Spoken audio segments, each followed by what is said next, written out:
Welcome to your Route to Wellbeing podcast.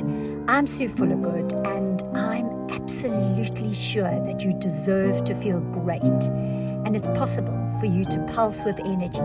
So if you're not thriving right now, or if there's something that's interrupting your thriving, then maybe this podcast is just what you're looking for. I've tapped into the knowledge base of experts in the 11 domains of well-being.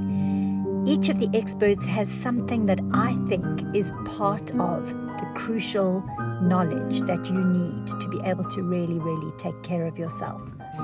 And so listen in and see if you can get that magical piece of information that's going to make the difference for you. Please feel free to share this with your friends and family, whoever you think may benefit from it.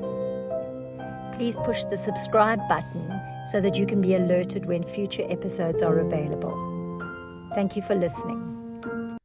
Hi, I'm Sue Fullergood from the Energy Incubator, and it is so exciting to have with me this morning Joni Peddie from Resilient People.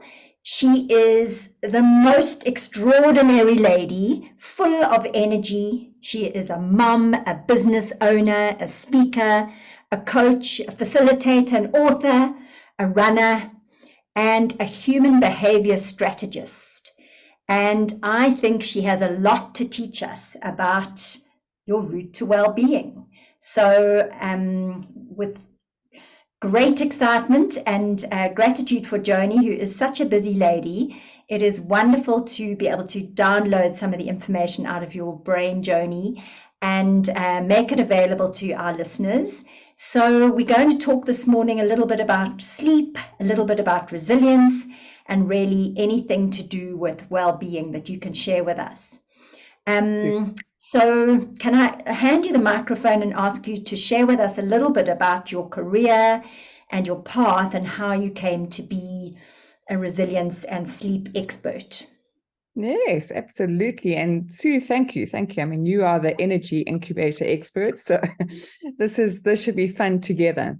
Your question is a very good starting question because actually I began my first business and we called it the BizCom Group. And that was looking at business communication and how teams can perform. And then 16 years ago, I lost my husband to an aortic aneurysm. And during those very dark and alone times, I realized actually my daughters, who were 7 and 9 at the time, that I'm going to need to role model resilience. What I detested with a complete energetic, visceral, bodily, mentally, and emotional response was people saying to me, "Hey, Joni, you're a strong personality. You're going to bounce back." And there were several times I had to self-restrain from punching them in the nose and going like, actually, you never bounce back from trauma and tragedy and loss. So we have to learn to bounce forward. And that was really the birth of some thinking around resilience. And that resilience is not about bouncing back. Resilience is all about bouncing forward.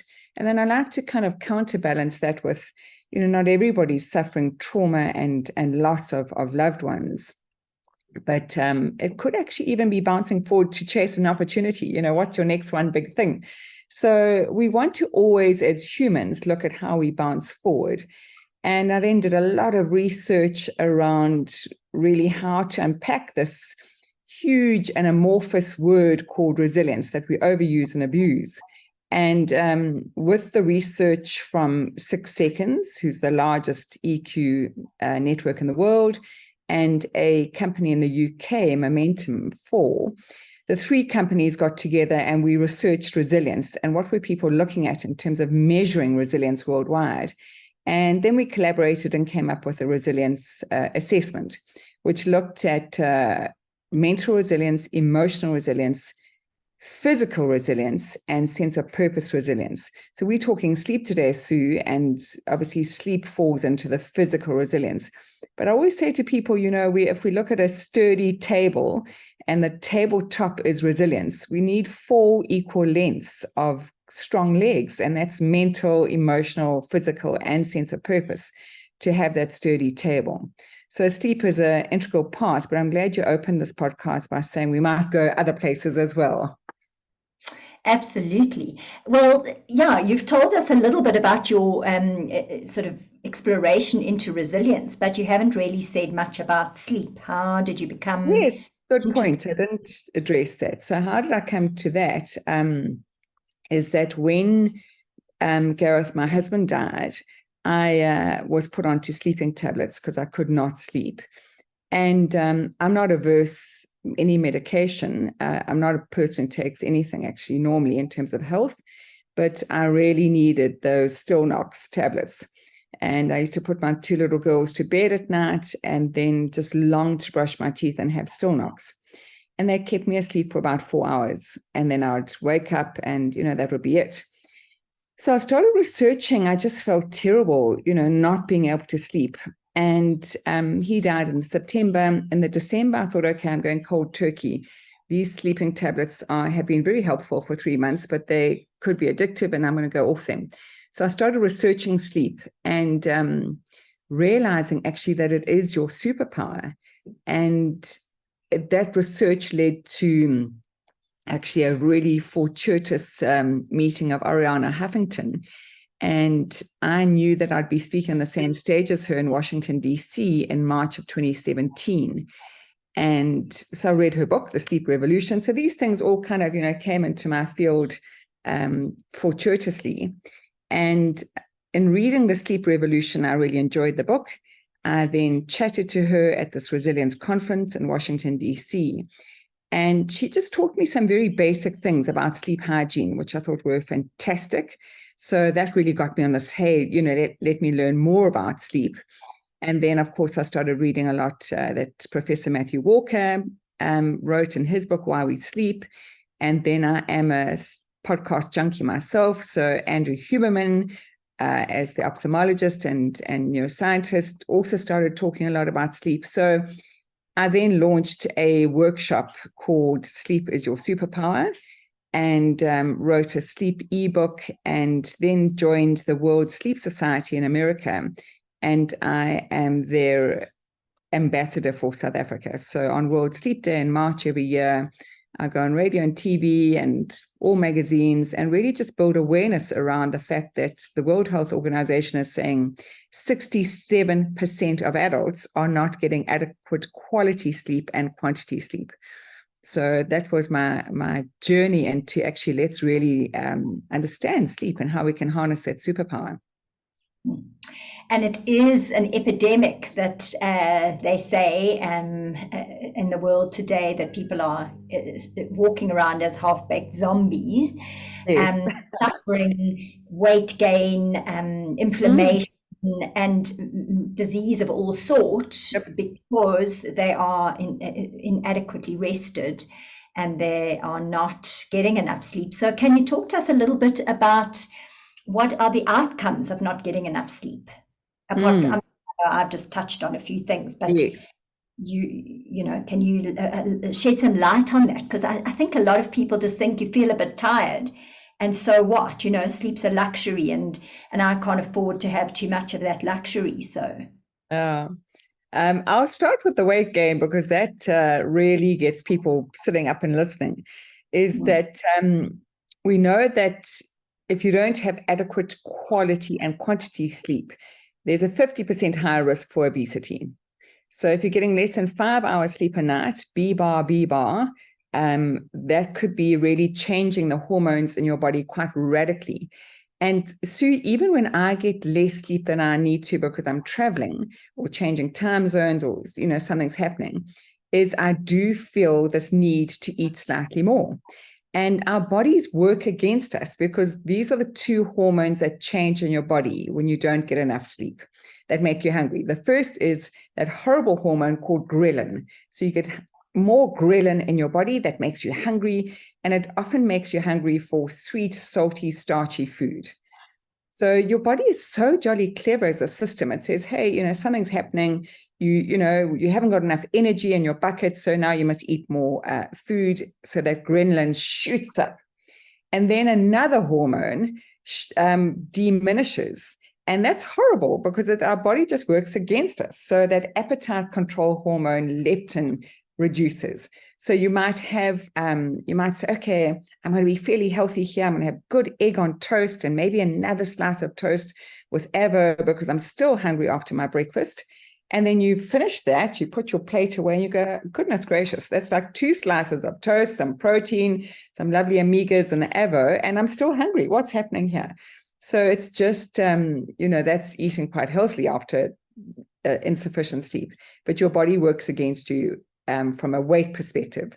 The other thing I actually have said to a lot of my corporate clients, I've said, I would love to have a breathalyzer at your front door. So whether you're a bank and you've got 30,000 people arriving, to some of those big buildings, I'd love you to be breathalyzed because actually your brain doesn't work very well when you've had less than 7 hours sleep. So you think you're functioning fine, but there's that whole brain fog that sets in, which is horrendous. And you're actually, what Matthew Walker has said is that it's equivalent of being drunk if you haven't had sufficient sleep.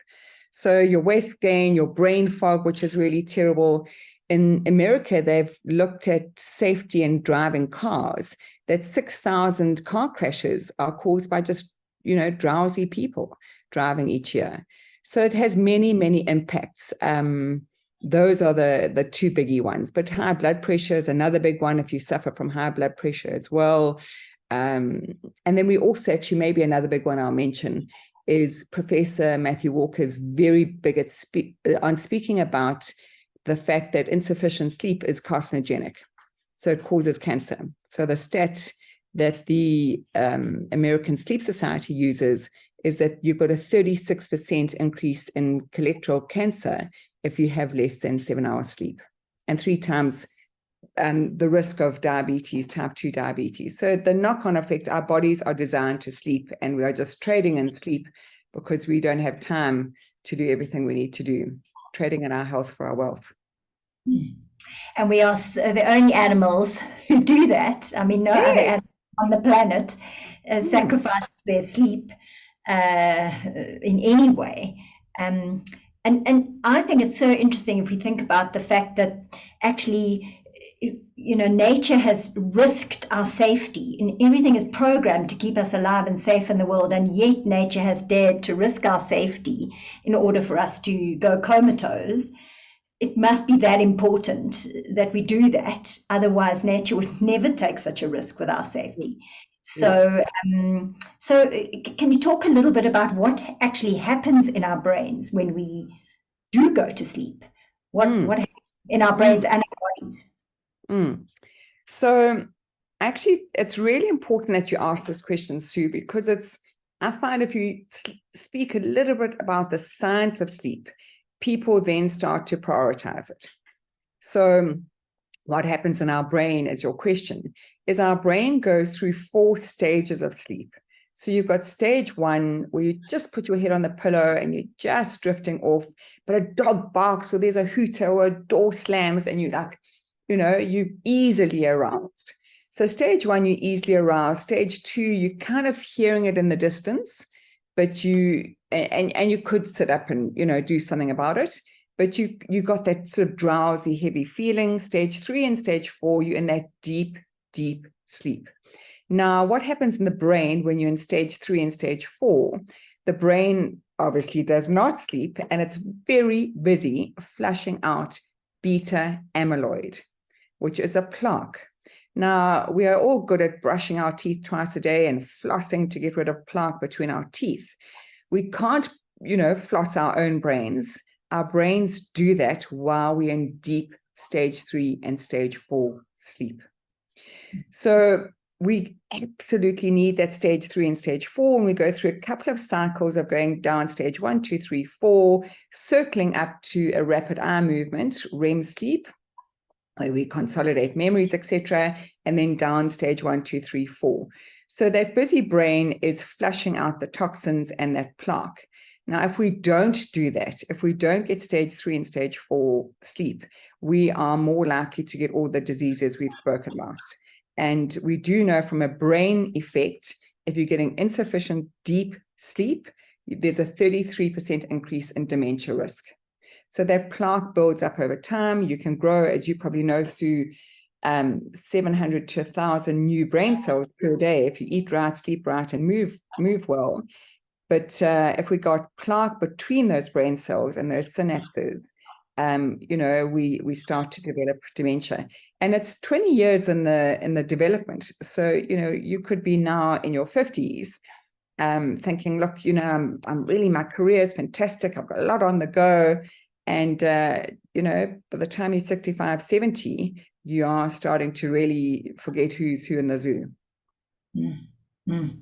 And not only a risk of dementia, for us to be able to learn and process our memories, as you've said, and actually I would like to add, process what we need to forget so that there's space in our brains and we're not, totally over swamped with information. Yes. We need to be able to sleep. Can you talk a little bit about, how learning occurs through sleep and how we forget when we sleep? So neuroplasticity and this fantastic ability to grow new brain cells and those synapses to connect. Neuroplasticity only happens when you're asleep or you're having a power nap.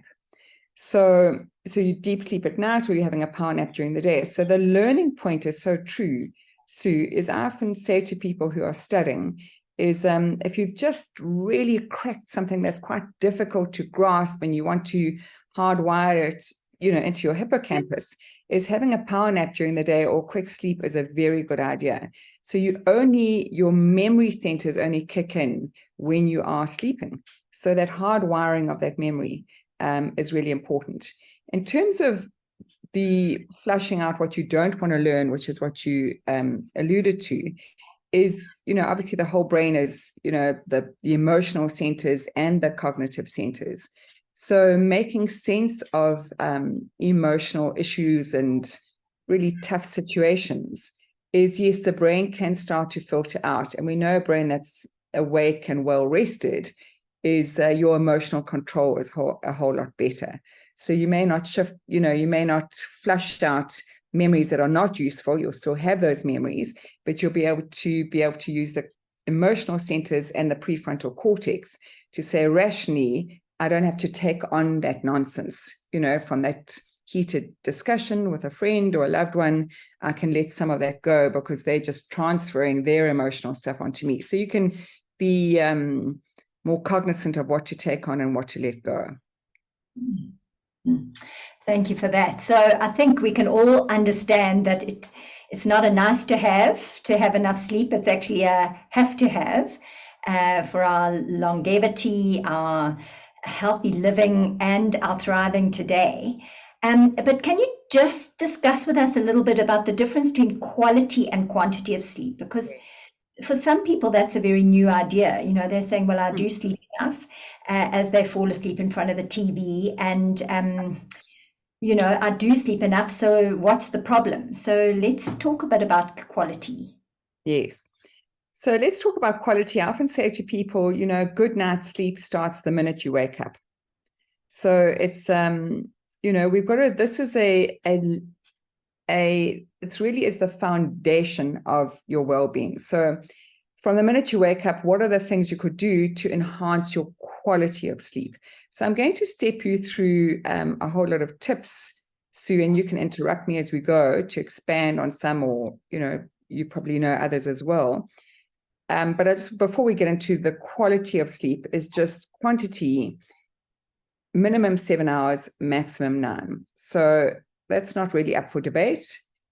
Some people are going to say to us, hey, but I've slept for years. I've slept 5.5 hours or 6 hours, and I feel absolutely fine. And you would feel fine, but your body is not detoxing and your brain is not detoxing the way it should do. So it's not up for debate quantity. It's between 7 and 9. And actually, if you start to be more mindful around your body, you will know when your body needs slightly more. So from a quantity perspective, I wake up automatically after about 7 hours, 15 minutes. It's just what my body needs. But I know if I've got a scratchy throat or I'm feeling just off color, or I've eaten something that's not so great, then I seem to sleep 8 hours. So I really know, and I actually will mindfully allow for that 8 hours if my glands are up while I'm feeling like I'm, heading for a cold. So that's the quantity, but your question was around the quality. So how do we get that stage 4 sleep, which is that deep restorative sleep, which is the quality sleep, and what are the kinds of things that we could do? The first thing is when you wake up in the morning, is your brain has gone from a beautiful, juicy grape to a raisin. So not to forget that your brain, in this flushing out the beta amyloid that we spoke about a few minutes ago, it's reduced in size. So, we often go, the first thing we want is a lovely cup of tea or coffee as we open our eyes. Not a good idea. So definitely to have water or a herbal tea so that you can rehydrate your brain as you wake up. There's also some science from Professor Andrew Huberman speaking about the adenosine hormonal buildup in your brain during the day, which many of us feel late afternoon. We've got that kind of nodding head feel. In South Africa, we call it the wildebeest nod, where you just kind of, you've had a good night's sleep and you've had a good day, but you feel a bit drowsy at 2 or 3 p.m. So his science lab is advocating that you don't have caffeine for the first 60 to 90 minutes after waking, so that you delay that adenosine onset in your brain. I have found, I've played with it a couple of ways, and it hasn't made a big difference for me. I've been quite diligent about no caffeine for the first 90 minutes for a couple of weeks, and then I'll go back to caffeine. It doesn't, for my body, I don't seem to have the adenosine wildebeest nod in the afternoon. So I think it's, we've also got to be mindful about ourselves. So back to quality is rehydrate the brain as you wake up, and then within the first hour of waking, for sure, your circadian rhythm, where your brain now, in terms of its body clock, is going, okay, wake up time, cortisol, let's go, let's be alert, are the lions or tigers out there to eat us, what about our safety, is you want to get outside and you want to see that natural sunlight. And if you're living in a country where there's not natural sunlight, it doesn't matter, even if it's a cloudy day, to get outside, and optimally is to go for a 20-minute walk. That's your optimal.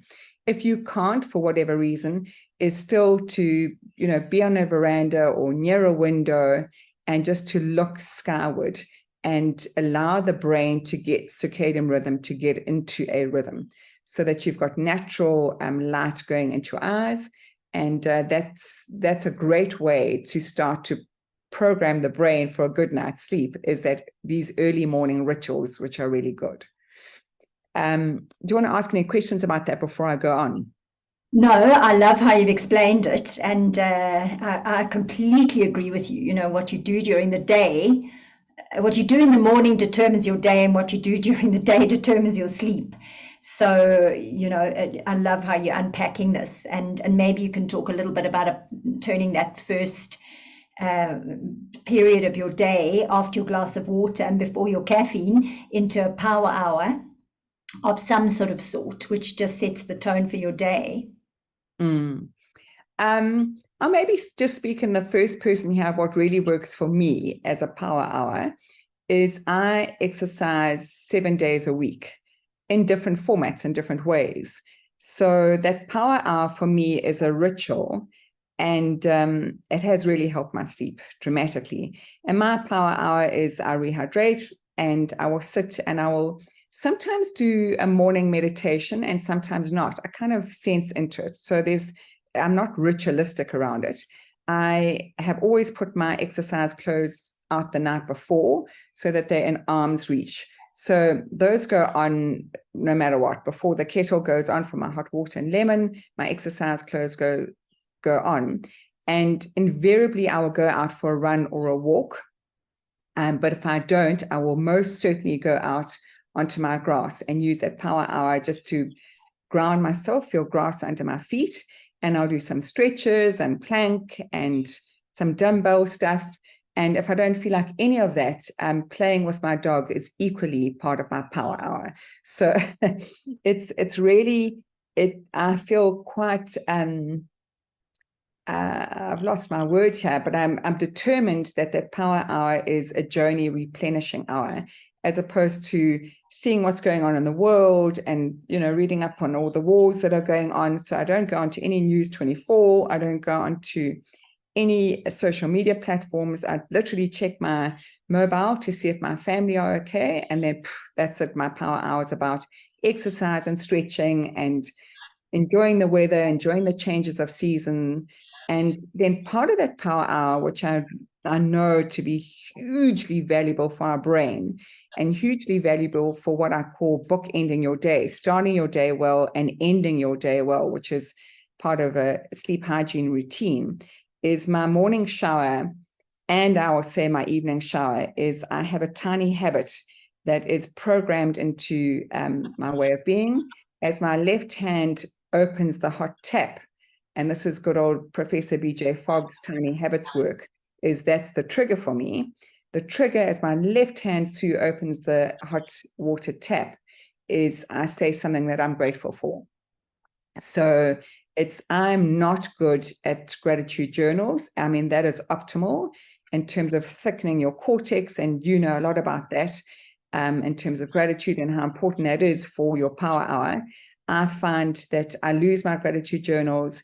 I've even, gone as far as to say if it's really expensive and it's labeled with my name and it's so beautiful, blah, blah, blah, I won't lose it. I don't know. I've got a gratitude fairy in my house that steals my journals and they just go missing. So I've decided that I'm just going to verbalize it in my shower. And I don't mind if a family member walks in and I'm talking to myself. They all think I'm a bit weird, and that's just fine. But my power hour has to include gratitude. And it can be, I mean, in Johannesburg at the moment, the bougainvillea and the jacarandas are just sublime. It's so pretty. So it's just gratitude for seeing that, or gratitude. I've decided the last 2 mornings, not part of my power hours, also sometimes to listen to a really good podcast, invariably on the brain. And the last 2 mornings, I thought, actually, I'm going to shake that up a little bit. I'm going to run in my neighborhood that I've lived in for 28 years to see if I can notice things I've never noticed before with nothing in my ears. So it's been a kind of like an observation little, and this morning it was 4 kilometers of running and lots of stopping and observing with my dog. So that power hour is very important. You've got to configure it out, but the important part there is whether you can slice out an hour for yourself. I know some people can't, is you need the bookend of your day, the start and the finish. The start has to start with some replenishing for yourself and your brain, as opposed to the giving out. You and I are in industries where we're giving out to people all day. So what is that time at the start of your day where you are replenishing and giving back in? And I know we haven't finished the rest of the day, but if I may just add my little 10 pennies worth. Yes. It's tempting to always be listening to podcasts, and I think they are incredibly beneficial, obviously, otherwise I wouldn't be spending my time doing one. But to have some empty brain time is also essential to our sleep, and it's really essential to our ability to learn and to keep our brains healthy. So I'm just inviting our listeners to take all the wisdom Joni's sharing, please, and also just add this little piece sometime in the day. And I love it to be in my power hour, and that could be power half an hour, power 20 minutes, whatever it is for you, but a bookend, I love that word. But sometime when you can just let your mind wander. It's so vital for the brain, and it's so vital for just allowing the coil of the nervous system not to coil up too tight. It needs some time to just actually unwind itself. And if you're going for a walk or you're sitting on the grass, how wonderful to just let your mind wander. And who knows where it wanders off to? It really doesn't matter. But it needs to be allowed to do that sometimes. Yeah, absolutely. Not constantly directed into activity and achievement, because that's too tiring. I even noticed yesterday and today of not listening to podcasts. I was thinking about the design of the brain and eyes, and I was wondering just how clever our eye movement is, because our eyes are an extension of our brain. It's just two little protruding holes. And I thought to myself, this whole walking forwards, and it was during a walking time as opposed to a running time. I was just thinking, I'm just going to feel these beautiful trees and everything coming past my eyes as I walk forward. And I just thought how clever, we know a lot about, neuro-linguistic programming and how eye movements can change the brain. But it was quite a mindful exercise of just enjoying movement going past my eyes, and just kind of having that breathing technique of focusing forward, breathing, and just, the nothingness of what's coming past my eyes. So I completely concur with you. And it's always interesting also to self-reflect and, what does percolate in your brain when you attempting to just be free of everything else. And non-productive. Thank you, Joni. And then the rest of the day, what else do you do? So the rest of the day, back onto quality sleep is the big thing that is completely the hugest priority is to really look at our caffeine intake. So we know that caffeine has an 8-hour half-life in our body. So to work back from the time that you want to go to sleep at night, 8 hours backwards into your day, when do you stop having tea, coffee, green tea? So my circadian rhythm and the consistency of that, we should also talk about, Sue, is that I go to sleep at about 8:30, 9, because I am a lark. So I like to, go to sleep early and I wake up early. That's how my brain likes to work. And not to say that being an owl is a problem. If you go to sleep later and you don't wake up later, that's also okay. But to know yourself, good old Socrates said, knowing yourself is the beginning of wisdom. So I work back my caffeine. If I go to sleep at 9, I do not have a cup of coffee after 1 p.m. And that's not a debate in my life. I can be having the greatest lunch with mates and, lovely cappuccinos on offer, which I do love. But I just have this kind of internal no caffeine after 1. And I've had so much pushback from various people that have been in my workshops who've said, hey, Joni, that's ridiculous. I fall asleep, drop of a hat, and I can have a cup of coffee just before I go to sleep. And I say, well, I'd love to do some MRI work on you, because there is no ways you are getting deep, restorative, stage 4 slow wave sleep. So you may go to sleep quite well and quickly, and you feel like you're having good sleep, but you're not getting that stage 4, which gets rid of the plaque in your brain. So caffeine is a big hook for many people, and I'm not against caffeine at all. I do, when I have coffee, I've got 2 cups here that Sue can see. This was a lovely coffee, and this is a herbal drink. So I will always balance my caffeine during the day with water or herbal tea, and be strict about that stop time at 1. What is your take? Interrupt you a little bit, because I wanted to say, just first of all, don't forget tea is just as bad as coffee, unless you're having raw or a herbal tea. Yep. There's masses of caffeine in tea, almost the same amount as coffee. I've had a really interesting journey with coffee. When I started to read more and more about caffeine, I stopped having it and recognized that I had been self-medicating with it. I'd been keeping myself able to live with too little sleep by resorting to coffee. And so I slowly but surely went off it altogether, because if I cold turkeyed it, then I landed up with headaches and feeling like I couldn't keep my eyes open. And now I really can't stand coffee caffeine. I love coffee.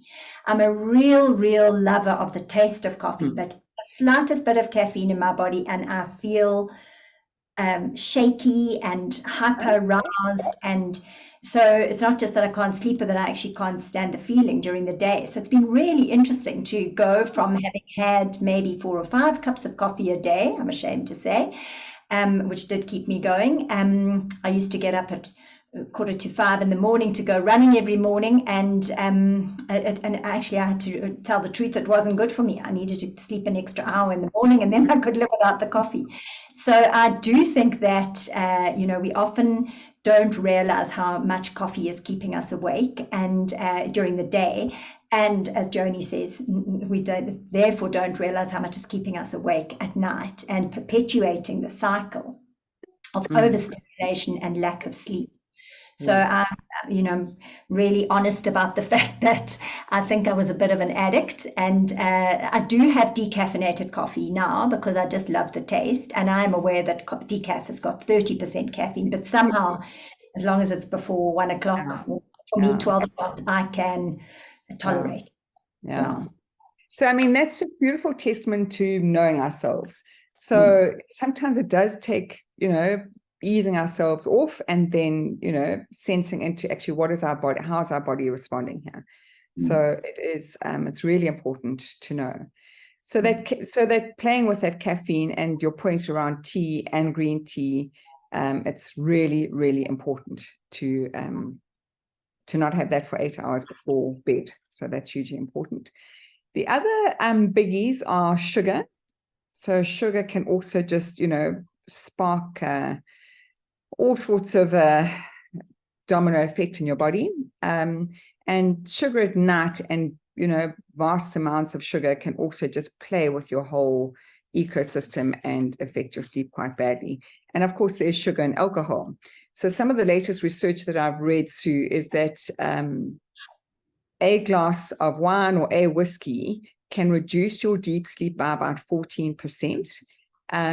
And that's not dramatic, okay? So I don't say no alcohol, but a glass is enough, because 2 glasses can reduce that deep sleep by 39%. So it's, I'm getting a lot of people saying, hey, Joni, the way I relax is come home from a hard day, collapse on that couch, watch some sport or binge watch some Netflix and 2 or 3 whiskeys, and then I sleep like a baby. Well, you could be sleeping like a baby, but not getting a restorative sleep. And what's the acid test? The acid test for me is, are you waking up naturally?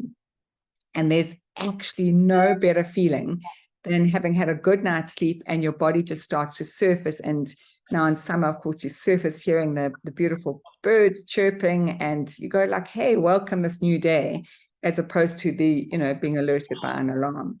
So the 2 other things to be aware of are sugar and alcohol. And if I can just put this into the mix, yesterday I got up relatively late and went for a beautiful cycle. And I was meeting friends for brunch, so I didn't eat anything until probably 12 o'clock. And by the time I did eat, my blood sugar had tanked.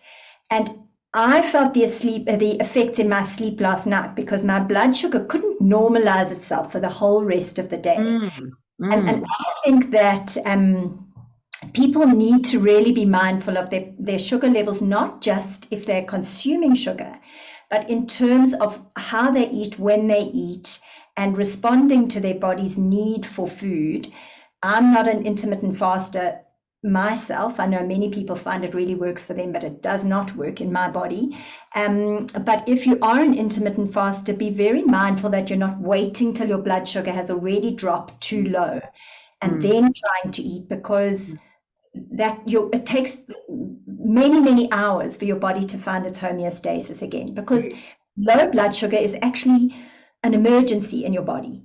And so it puts your body into red alert, and then you really can't be in a relaxed state of calm the whole rest of the day. So know your body. I have a very sensitive one, so I can tell these things pretty easily, but I think it's really important to get blood sugar right.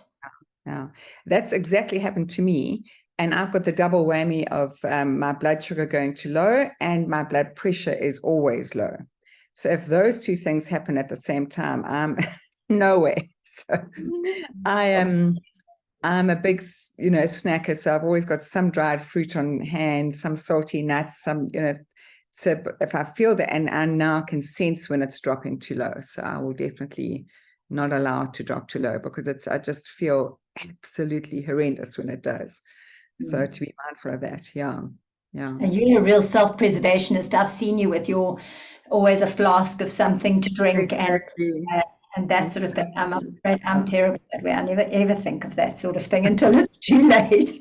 My children always say, "Mom, you never used to feed us until you were starving."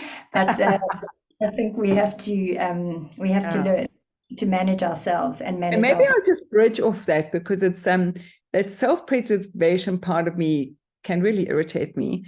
When I've been doing a lot of international travel lately, and half of my suitcase is good snacks, and some, actually some nutritious soups, packet soups, etc. And I really can irritate myself, going like, really, do I need all of this stuff? Like, maybe I could just, I've seen you, Sue, you travel very well with a backpack. And I'm like, I wish I could just be lighter in my traveling. But on the other hand, I found it really interesting. Sometimes I was at a conference, an innovation conference in Mauritius 2 weeks ago. And it was interesting. I was MC on the Thursday, and then I was MC and keynote speaker on the Friday. And the Thursday night, they had a cocktail party, and that was going to be, all the speakers and all the top clients meeting. And I know my body. So I'd been on stage all day and I was tired. And I thought, I'm not going to make this cocktail party. I'm really exhausted. So I said to the convener, I said, I really would like to meet all your clients, etc., but I think I'm going to make like half an hour of this cocktail party. He was quite irritated with me. And I said, look, sleep is your superpower. I've got to be on stage for you all day tomorrow. So I'm just drawing a line in the sand here. And I'm sorry that I'm upsetting you, but this is how it's going to work out. So I was at the cocktail party for half an hour, and I came back to my room. And I thought, thank goodness for all of these snacks, because I can't sleep if my tummy is empty. So I had a kind of a buffet of snacks for the night. And then I woke up feeling fabulous the next day. And that's got a couple of little subtext stories, Sue, is that, socially we might be out and it's really nice to meet new people or clients or whatever. And it's really knowing yourself and just knowing that we can get past that exhaustion phase. And then you're at the cocktail party, you're waiting for all the nice trays of snacks to come out. You have one or two drinks too many, and then you go back to your room and you wired, beyond tired. So it's being able to prioritize your sleep and say, no matter what's happening around me, is to honor that so that you don't get into that overtired state.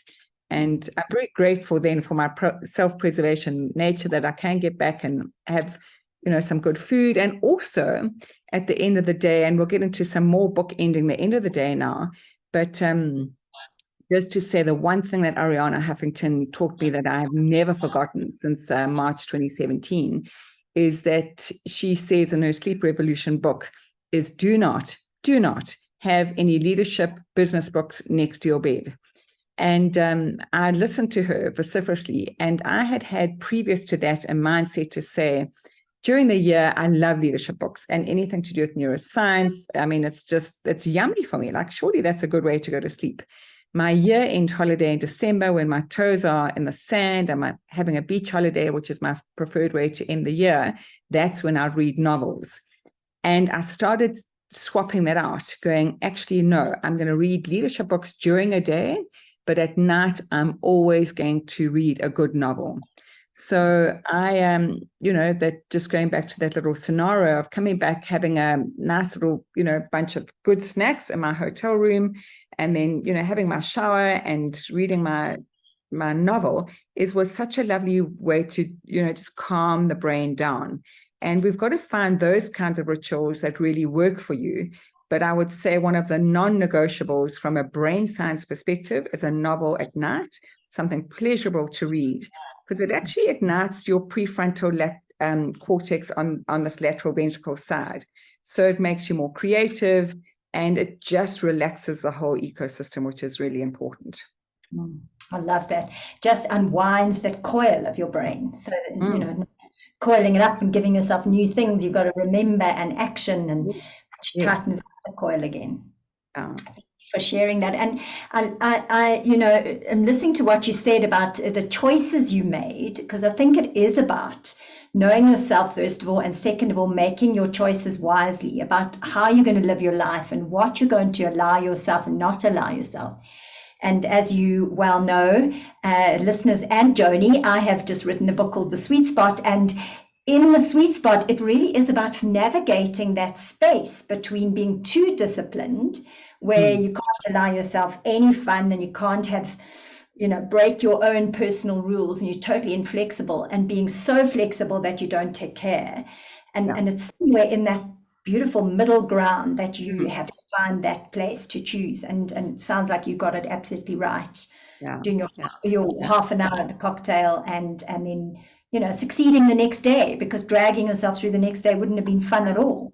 And then it's also to realize that, it's never deprivation. The next day, if you're at that meeting or that conference or whatever, those people that you had a quick hello to, you think, actually, I'd love to know more about them, is you just sidle up to them at the tea times and lunchtime. So it's, how to make that happen. The other bookend part of my day, Sue, that end part of the day, is really being mindful around having, again, some natural light in my eyes. So even if I'm working slightly late, and when I say slightly late, my brain does not work well after 8 p.m. I am completely useless.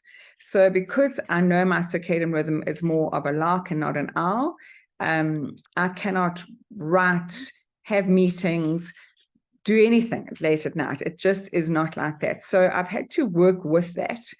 And I will, depending on what I'm doing with time zones, etc., but I will always finish my work before supper. So that is it. Then laptop is shut and that's it. So I then have got this is my evening time with my family, or if I have friends around for dinner, this is the evening time with them.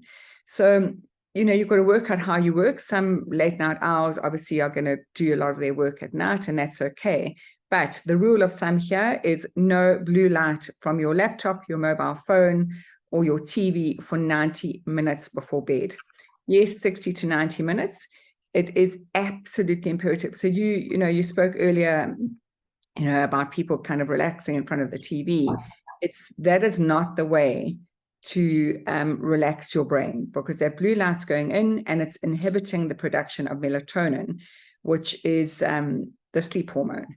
So we've really, that is a kind of a rule for me. And I wear blue blockers as well. So I try, and I don't always remember, to be honest, it just depends where I am, but I try at the end of the day is to, as the sun has gone down and I'm putting overhead lights on in my lounge and wherever, is I put my blue blockers on, because overhead lights from your ceiling or your lamps will also go into your brain and affect the production of melatonin. So that's really, really important, is to kind of, how does your night start to unfold as the sun sets? And if I am working past sunset, is I will take a 2-minute break. I've got a mini trampoline on my veranda of my office, and I've got a stationary bike, and I will just sit on that or jump on my trampoline and watch 2 minutes of sunset, again, to get that sunset glow into my brain before I go to sleep. So those are parts of my nighttime routine. And I'm vociferous about no TV late at night. What do you do, Sue? Look, sometimes the only sort of me time I get is just before I go to sleep. So I do negotiate with myself every now and again to watch a little bit of Netflix or whatever I might want to watch. Usually it's on my computer, and I do use blue blockers when I watch it. And then I will always read before I go to sleep. Always, always, always. So I prefer not to watch Netflix before I go to bed, but I'm telling the truth. Sometimes I break my own rules and give myself a treat if I just really feel like I need to escape my life and all the stuff in my head. Then I love to watch somebody else's life and bury myself in that, and I find it very, very relaxing.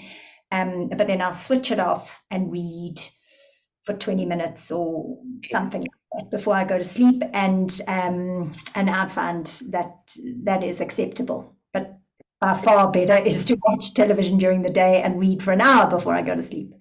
Yeah. Well, I find so if we're on a Netflix series and he's really into it, we will watch it on, we can't seem to get Netflix on our TV.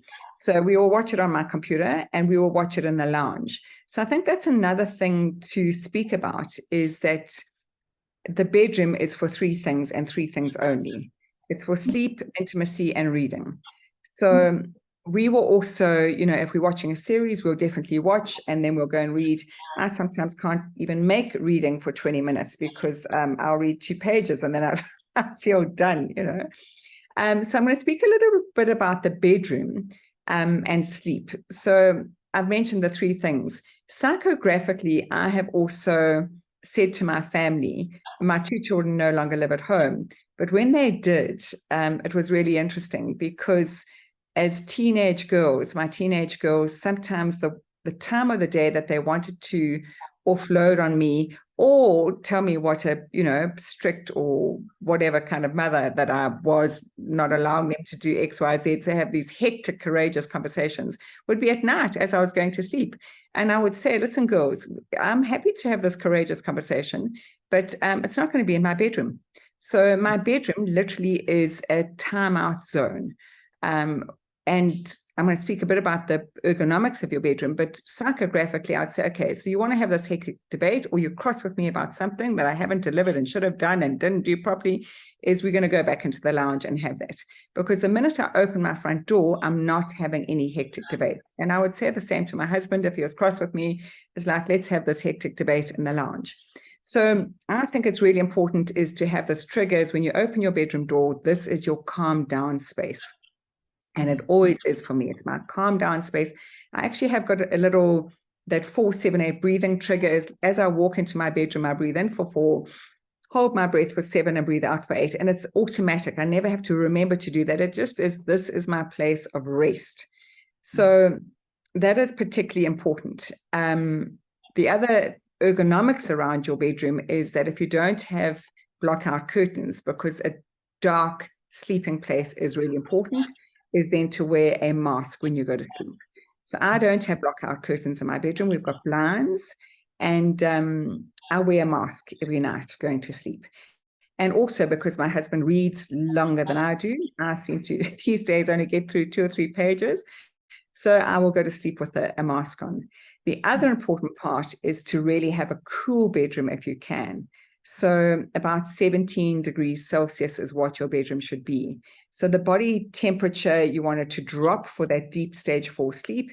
And then your body temperature, as morning comes, your body temperature increases.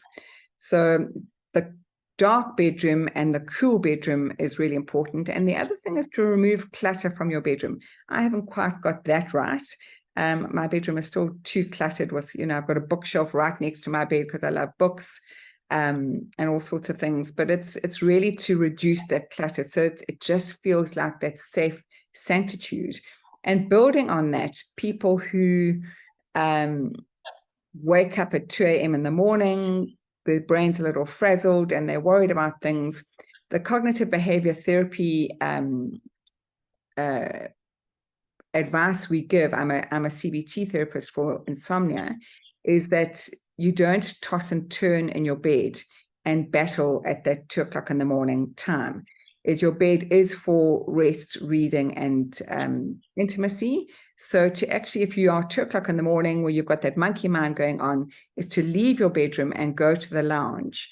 And I've had to do this sometimes if I wake up with a monkey mind, as I've got a comfy blankie and I sit in the lounge. Definitely don't look at my phone or put the TV on or any bright lights.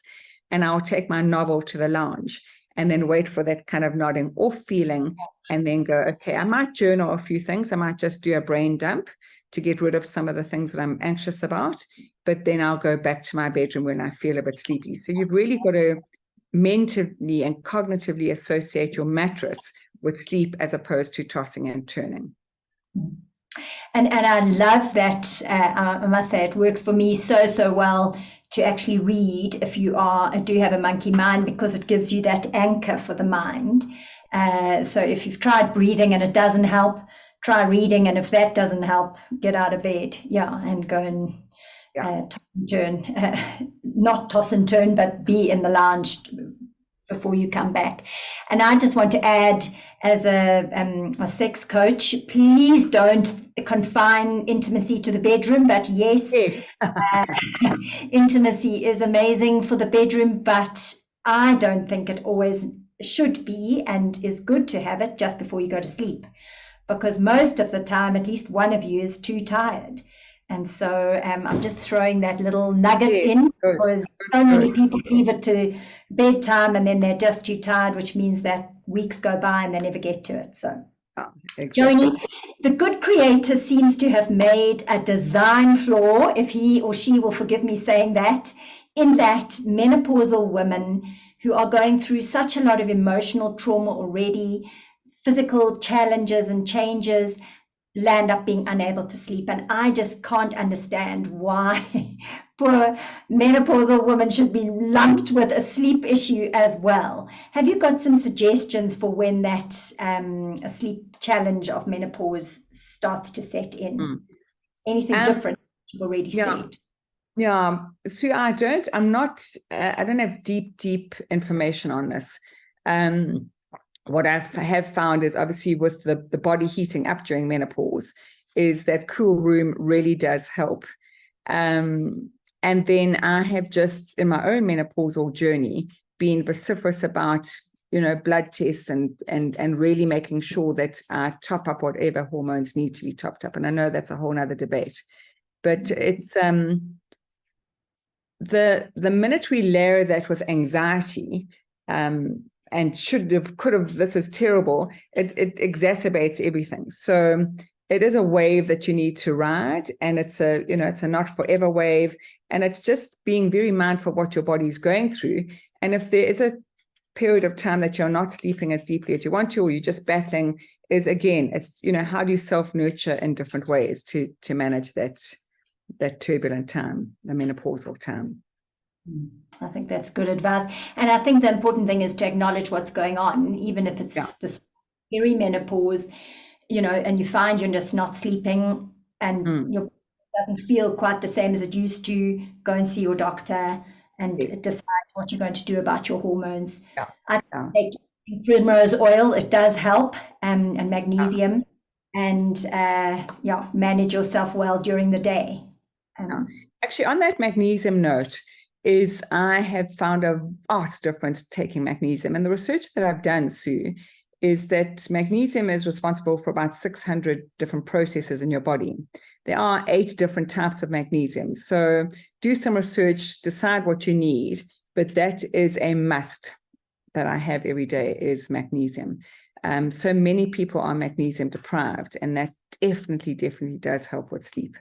And there are a couple of brands out there that, have got the different types of magnesium in one. So just to go and research and see what suits you. But that's magnesium is an absolute must for sleep. The other thing that I have found as well through my menopausal years, and also ongoing, is that beautiful Epsom salts bath before sleep is a way to go as well. So that just really relaxing in a bath is, and I find it's quite interesting. In a bath, I had one last night with some Dead Sea salts, which was lovely. And I have this kind of association that my bath is just to read some really fun magazines. And it really is a really good, fun switch off time. And then, tucking into the grittiness of my yummy novel is what I do in bed. So it's kind of like, what are these different associations for yourself? What do you do? I don't bath as often as I'd like to. But when I do, I've got an ozone bath mat, which is also very helpful. I go like, oh, this is just like bliss. Why am I not doing this every night? So it's, to find those little treats and find the ways that where you self-nurture really, really well is important. But taking magnesium is important. And I love how you said, start your day by tuning in and connecting with and you, and end your day in the same way. I think that has to be a good idea for well-being of all types, but also for, And that gratitude, so the same thing, whether it's in the bath or in the shower, and my hand touches that left tap, the hot tap for me, is it's gratitude at the end of the day. And I find very often that the gratitude, the morning gratitude, is often something that I've seen that's beautiful. I've had even a chat to someone while I'm walking. But at the end of the day, I'm often grateful for some learnings. And it's like, jeepers, I dropped that ball again, or this was tough feedback that I received. So it's really making sense of what happened during the day. And thank goodness I know about that, as opposed to someone didn't give me that feedback. So I find the book ending of the day, the two parts, the one exercise that I do verbally and mentally and sifting out is, what am I grateful for? And if I'm in the bath, as I'm watching that water run down the hole in the bath, is I'm glad some of that's washed away, because that was a tough conversation I had to have, and I didn't enjoy it. And I'm glad that I don't have to have that again, or, that I have addressed whatever I needed to address. So it's really, there's a beautiful saying, let me hope I get it right. A ruffled mind makes a restless pillow. So, how we end the day and how we let some things go is very, very important. And it's an active exercise. It's not going to happen if you don't do it actively. Yes. Yeah, very much so. Sure, Joni, we could carry on talking all day, but I just want to ask one last question. There's a war in Israel and in Gaza at the moment, and there is another war in the Ukraine, and in South Africa we have so many challenges and problems. These things are not conducive to sleep. Have you got just a nugget for us as we sort of come to a close of this conversation? What can people do to help themselves manage all this anxiety and stress that is around and abounding in the world and must fill our minds? The one nugget I would share is just to get a piece of paper and draw 3 concentric circles. And the bullseye circle, the one in the epicenter, is what can you control? So we can't control the Ukraine, Russian, Gaza, Israeli. I just come back from Armenia. They've got a war with Azerbaijan. There are so many wars going on, and as you say, in South Africa, when we're talking about these thousands of people dying, we also forget in South Africa, 27,000 people died last year from homicide. And those are just the, ones we know of. So the epicenter is what can I control, which is your attitude, which is how you feed your system, your body, which is how you sleep, blah, blah, blah. So what can I control?